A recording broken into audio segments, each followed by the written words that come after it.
A ver, Andrea, tú llegas próximamente a la Cámara de Diputados como plurinominal, ¿no? Andrea. Todavía no es oficial. Sí, recuerden ustedes que se oficializan los resultados hasta el 23 más o menos de agosto.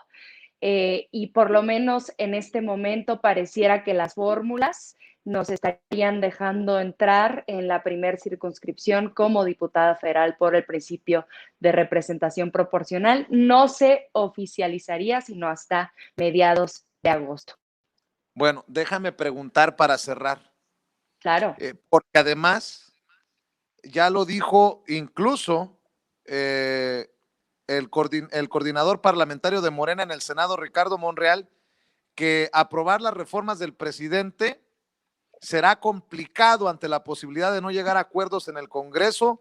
Reconoció que será cauteloso, pues avecina que los partidos mostrarán resistencia a llegar a los consensos. Y entre esas reformas está la eléctrica, la electoral, que incluye el tema de los plurinominales. ¿Y cuál otra reforma viene? A ver fiscal, si telecomunicaciones. Reforma fiscal. Bueno, a ver. Telecomunicaciones. El tema de la reforma electoral, porque incluye al INE y a los plurinominales. Dame tu opinión, claro. Andrea, porque si tú llegas como plurinominal, en un descuido y terminas siendo la última generación de plurinominales, porque todavía esperando a ver qué dice el documento que envíe el presidente, pues estaría tomando en cuenta la posibilidad de desaparecer los plurinominales o darles un machetazo al número de plurinominales. Dame tu opinión acerca de este tema. Con gusto. A ver, primero reconocer que hay un dolor y una exigencia legítima de parte de ese sector de la población que dice estar molesta con los espacios plurinominales, porque siempre han estado al arbitrio de las dirigencias de los partidos, y ustedes saben que el PAN, por ejemplo, allí presentó en su número 1 a Margarita Zavala por si perdía el de mayoría relativa en la Ciudad de México, cuya suplente es Mariana Gómez del Campo. Tenemos ahí en el PRI, por ejemplo, a Moreira, a Lito Moreno. Es decir, sí es cierto que los espacios plurinominales han servido para presentar, y se va a escuchar redundante, pero es cierto, a todos los impresentables, que no pasen a través del voto. No son todos los casos, es cierto. Hay casos de muy buena, digamos, estampa que son plurinominales. Por ejemplo, Héctor Vasconcelos, por decir uno de tantos en el Senado de la República. Reconocerle a la gente que sí es legítimo el dolor que hay con las plurinominales. Es cierto. Ahora sí, maticemos.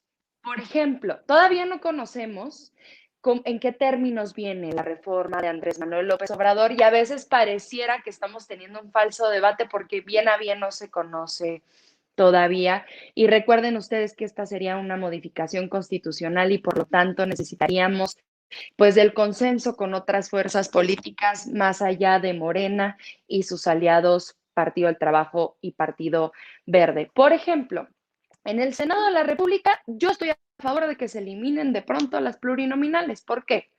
Por dos cosas, porque no es la representatividad de la gente, de la población del Estado mexicano, sino de las entidades federativas. Entonces no necesitamos un representante de representación proporcional, y además ya existe la figura de primera minoría, que es como el mejor perdedor, entra después de la fórmula electa en los estados. Es decir, en el Senado yo estoy a favor de que se eliminen de tajo.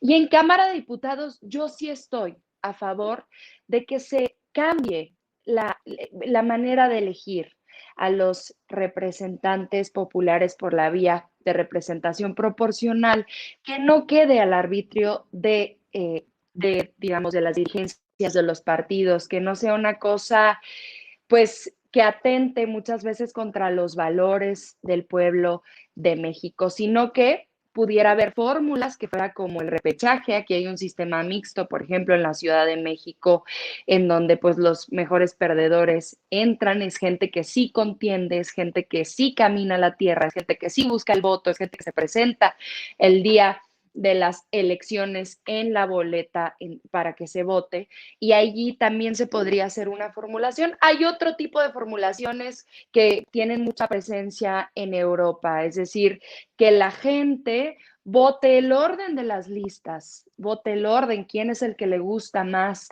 de la lista del tal determinada circunscripción, y entonces, pues, por ejemplo, personajes como Margarita Zavala quedarían hasta el final y muy seguramente no entrarían. Hay que decir otra cosa. Yo coincido con varias cosas que dice el compañero Gerardo Fernández Noroña y que lo ha hecho aquí en tu espacio en Sin Censura.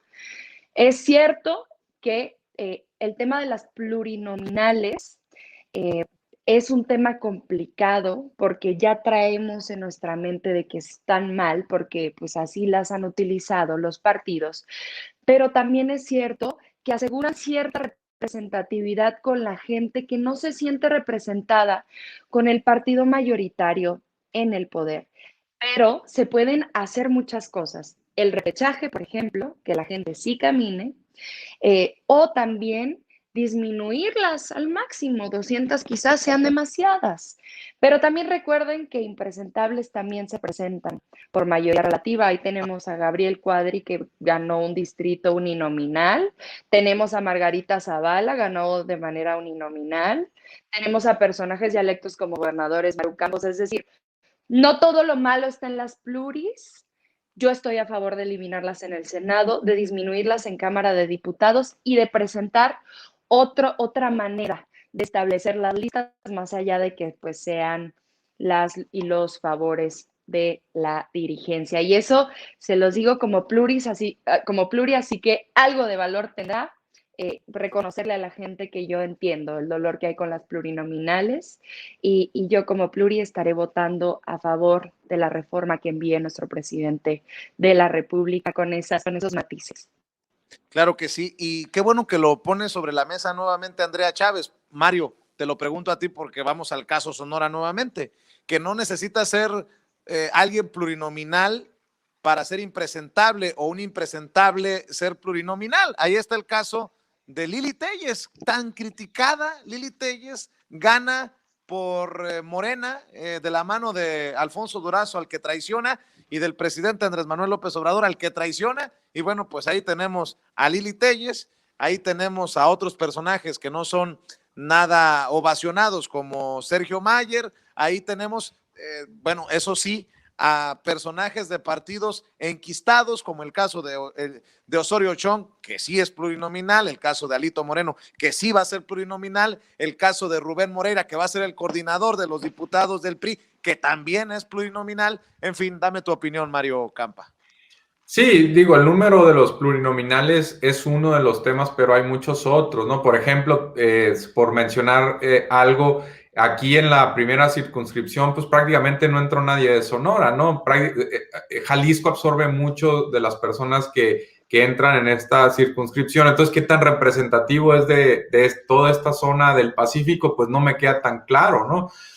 Por supuesto, como dice Andrea, yo creo que tendríamos que además revisar ciertas fórmulas, reconocer que los plurinominales son parte de una lucha histórica donde se buscaba que las minorías tuvieran presencia. No queremos tampoco un sistema bipartidista como el de Estados Unidos, donde únicamente hay demócratas y republicanos. Quisiéramos que también otras agendas, particularmente cuando la izquierda ha tenido presencia minoritaria histórica, que sigan ahí nutriendo las filas políticas.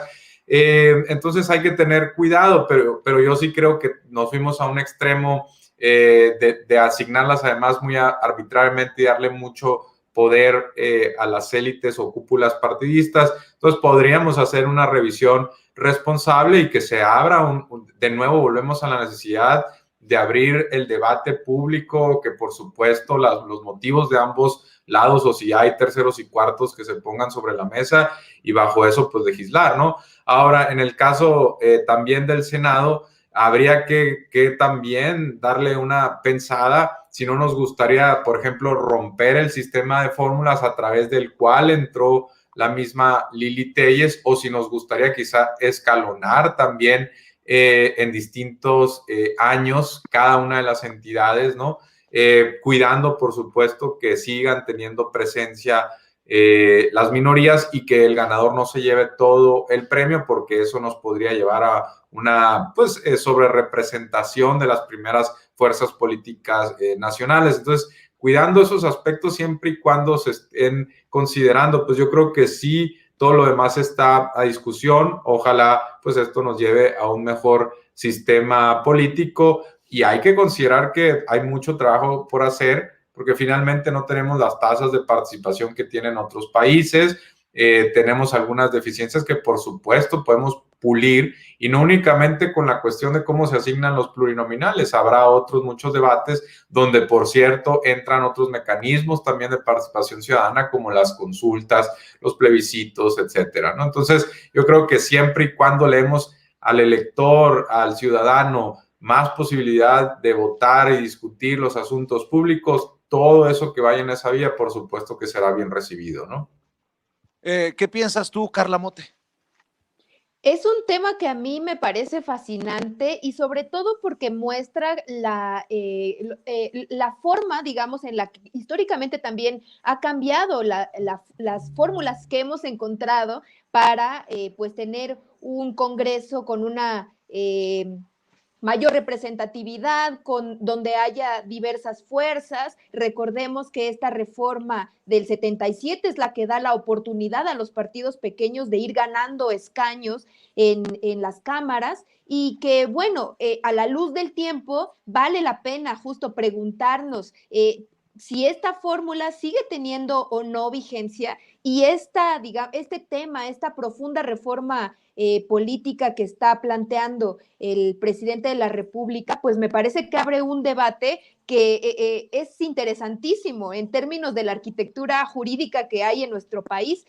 Yo personalmente creo que, si bien hay mucho desprestigio y que se ha fundado en algunas verdades, como bien dice Andrea, acerca de las candidaturas, bueno, más bien de las listas plurinominales, sí tenemos tanto a estos impresentables como a los imprescindibles, quienes también llegan por la vía plurinominal, son líderes políticos con una amplia trayectoria.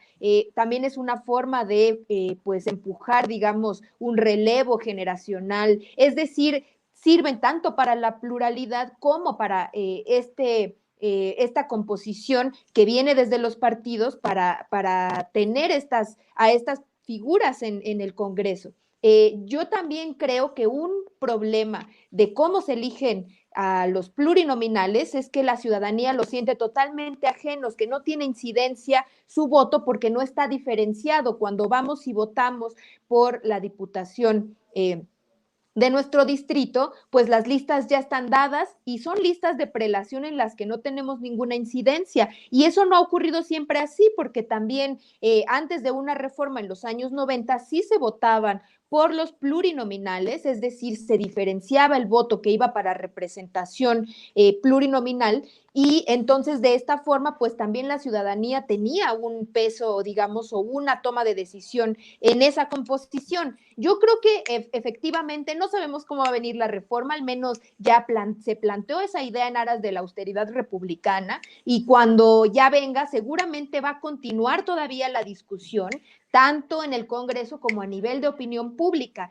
Y bueno, pues a mí me parece también que dentro de toda esta discusión, una cosa que yo noto muy positiva es que la ciudadanía pues se inserta, ¿no?, de forma orgánica en la discusión pública, porque afortunadamente tenemos cauces para poder hacerlo, y entonces de esta forma pues también incide de una forma en la que pues antes quizá no podíamos hacerlo, ¿no? Entonces yo me congratulo de que sean temas en los que se esté involucrando la población y la ciudadanía, y creo que nos viene una discusión tremenda que va a ser muy interesante. Para cerrar, mi querido Mario, mi querida Carla, mi querida Andrea, les voy a proponer algo para irnos con una sonrisa